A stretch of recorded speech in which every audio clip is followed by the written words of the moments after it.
Welcome back to the Buck Stops here. It's time now to meet a very, very special guest tonight. The latest Bollywood star to join the Twitter bandwagon, but somebody who embraced new media before we even knew what it meant. Shammi Kapoor, our newsmaker tonight.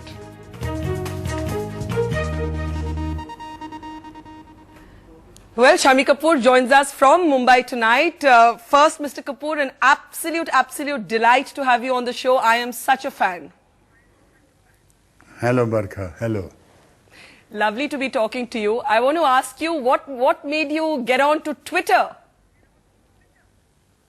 My grandchildren and some friends, they put me on to it. It's all a very beautiful platform to be able to get across to your fans, your friends, know what they're doing and what they're up to and what they expect of you. Now, Mr. Kapoor, you of course, in a sense, were ahead of your curve when it comes to the internet in this country. Way back when I think even I wasn't on the computer, you were sort of, obsessed with the net. How did it come to be something that caught your attention? It happened about 22 years back in 1988 after my brother passed away. My niece, Ritu Nanda, she came to Bombay to settle her father's estate matters, and she brought a very beautiful small little piece, compact, black and white computer. In those days, computers were only, you either you saw them in pictures and movies, or they were meant for finance departments in corporate world, and right. There were no home PCs as such. And when I saw what she was up to, she put me onto it and said, "Here, now see what you can do with it." And that's what got me going on my next trip to London. Can you believe me? I bought software. I didn't have hardware yet.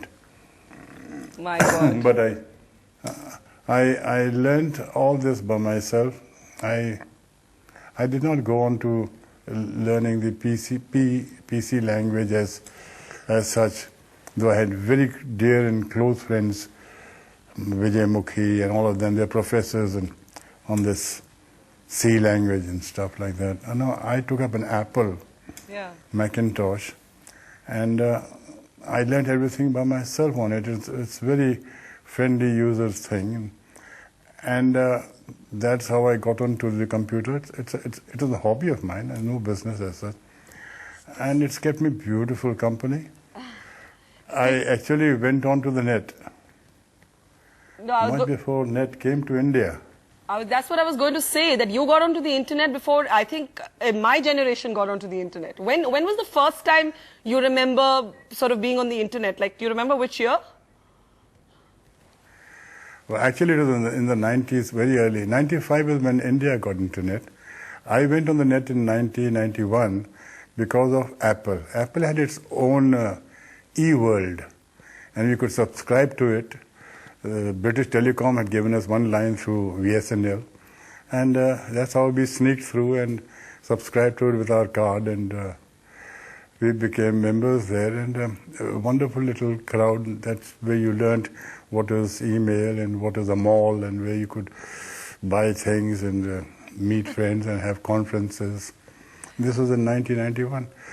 Fascinating. So when net came to India, we were far ahead. We already knew what it all was about. I was going to say that Steve Jobs should make you the ambassador of Apple for using it before the world did. But I want to ask you, you also set up the Ethical Hackers Association. Whose sites have you been hacking into, Mr. Kapoor? Me? I don't have any hackers association. No. I'm kidding. No, on the contrary, yes. We had an Internet Users Club in Bombay, Internet Users Club India, to be able to create awareness. I'm talking about 20 years back, people didn't know what Internet was. Tuba.com